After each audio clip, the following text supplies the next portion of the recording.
એટલે તમને ખબર આકારો એટલે શું તમને ખબર પડે છે? કેટલા આકારો આવે છે બોલો ચલો?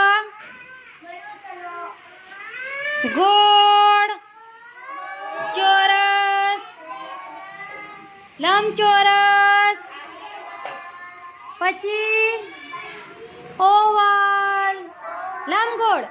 શું કહેવાય? તો હું તમને બતાવું, ચલો બોર્ડ પર બતાવું.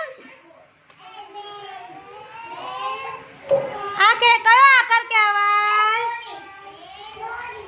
કયો આકાર કહેવાય? આને શું કહેવાય? ચોરસ. શું કહેવાય? આ શું છે? ચોરસ. શું છે?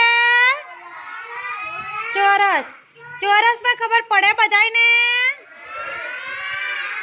ચોરસની બધી બાજુ કેવી હોય? સરખી હોય.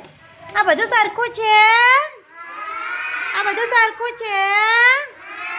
હવે જો આને ચોરસ કહેવાય? આને ચોરસ કહેવાય? આના જેવું સરખું છે? છે સરખું? તો આને ચોરસ કહેવાય? આને ચોરસ કહેવાય?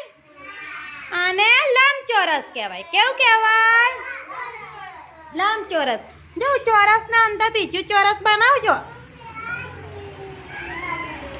હવે મોટું ચોરસ કયું ને નાનું ચોરસ કયું? આ કેવું છે?